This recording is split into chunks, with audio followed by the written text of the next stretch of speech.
The integration chamber hummed with electromagnetic tension as Lisa checked the neural interface calibrations for the third time that hour. Outside the reinforced windows of Research Station Kepler 442, the amber atmosphere of the colony world swirled with methane storms that could strip flesh from bone in seconds.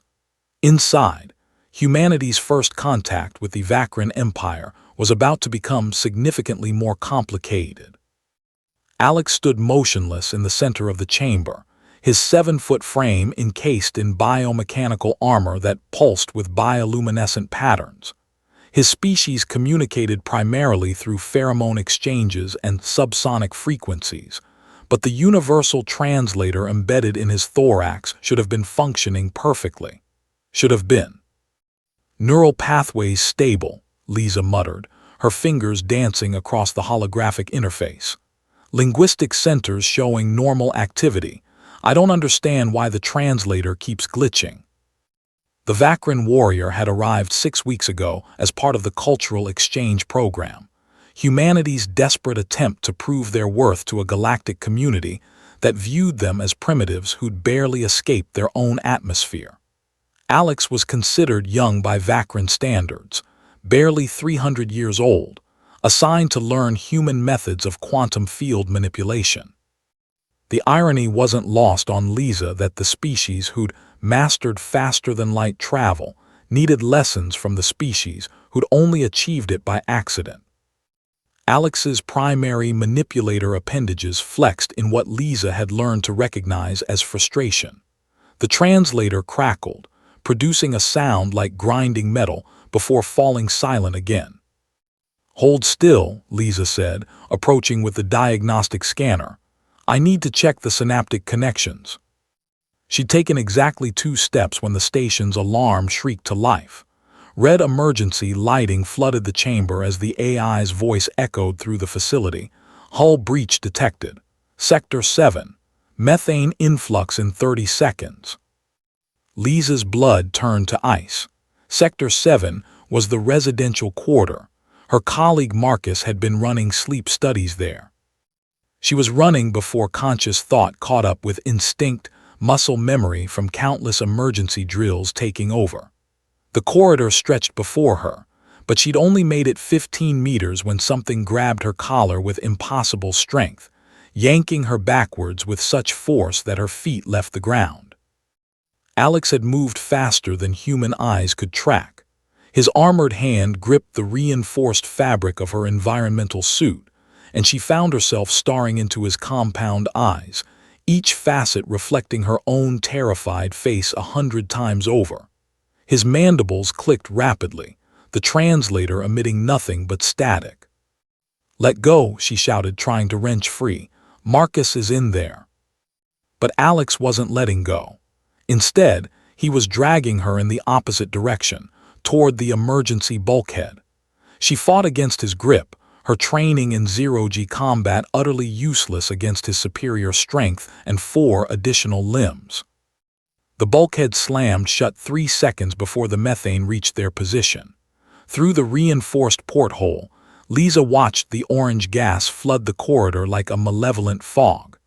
The atmospheric sensors screamed warnings about toxicity levels that would kill a human in under 5 seconds. And then she saw Marcus. He'd made it to the corridor, was running toward them, his face a mask of terror as the methane cloud consumed him from behind. His mouth opened in a scream Lisa would never hear. Alex's grip on her collar tightened as she screamed herself hoarse, as she beat her fists against armor that might as well have been starship hull plating. Marcus collapsed 10 meters from the bulkhead, convulsing as his nervous system shut down. When Lisa finally stopped struggling, when her voice gave out and tears streamed down her face, Alex released her. She collapsed to the floor, gasping, as he stood over her like a sentinel. His translator remained silent. The next morning, Lisa woke in the medical bay with a headache that felt like someone had driven railroad spikes through her temporal lobes. Dr. Yuki Chen stood over her, concern etched across her weathered face. "Take it easy," Yuki said. "You've been through trauma. The psych team wants to talk to you." Marcus, Lisa's voice came out as a croak. Yuki's expression answered the question before her words did. I'm sorry. The breach was caused by a micrometeorite that slipped past the defense grid. Wrong place, wrong time. Lisa closed her eyes, but all she could see was Marcus's face in those final moments. Alex stopped me. I could have reached him. I could have. You would have died too, Yuki interrupted firmly. Alex saved your life. The timing analysis shows you'd have been caught in the methane cloud if he hadn't pulled you back. Lisa sat up despite Yuki's protests. Where is he? That's the strange part. He's in quarantine, medical emergency. The quarantine unit was on the opposite side of the station, protected by multiple airlocks and sterilization fields. Through the observation window, Lisa could see Alex lying on a specially constructed support frame, his armor removed to reveal the chitinous plating beneath. Multiple medical sensors covered his thorax, and a Vakrin medic Lisa didn't recognize was working with human doctors to analyze the readouts. What happened to him? Lisa asked. Dr. Rashid, the station's xenobiologist, turned from the monitors. His expression was a mixture of fascination and confusion. We're not entirely sure. Sometime during the hull breach incident, Alex's biological translator organ simply stopped functioning. Not just the mechanical interface we provided, but the organic structure itself. He literally cannot produce or process linguistic communication anymore. Lisa stared at the readings, her background in neural engineering allowing her to make sense of the scans. The damage was catastrophic and, according to the Vakrin medic's notes, irreversible with current medical technology. That's impossible, she whispered. Those organs are the most robust structures in Vakrin biology. They evolved over millions of years specifically because communication was so vital to their survival. There's something else, Rashid said, pulling up another screen. Look at the timestamp.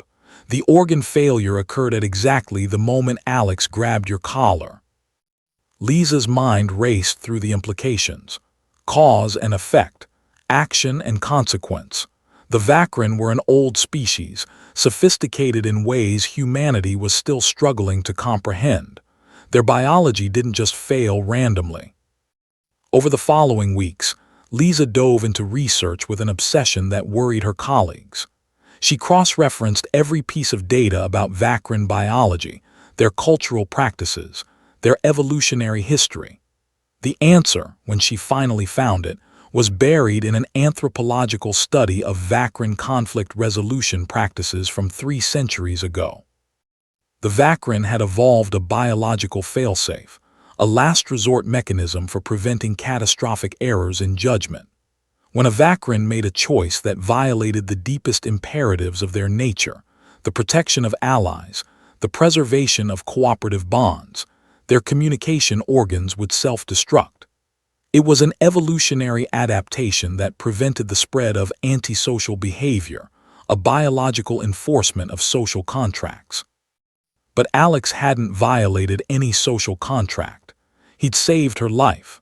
The logic made no sense until Lisa remembered the cultural briefings, the carefully worded explanations of Vakrin moral philosophy.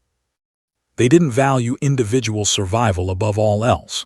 They valued informed choice, consensus, the right of each sentient being to make their own decisions about acceptable risk.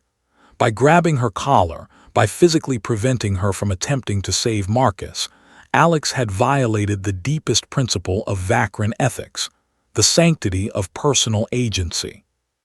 He'd chosen her life over her freedom to choose, and his own biology had punished him for it. Lisa stood outside the quarantine unit, watching Alex through the window. He was awake now, moving through a series of exercises that the physical therapist had designed. He'd learned to communicate through written language, through gesture, through the careful manipulation of objects and images. But he would never speak again, never share the pheromone exchanges that were as natural to his species as breathing was to humans. She pressed her hand against the glass.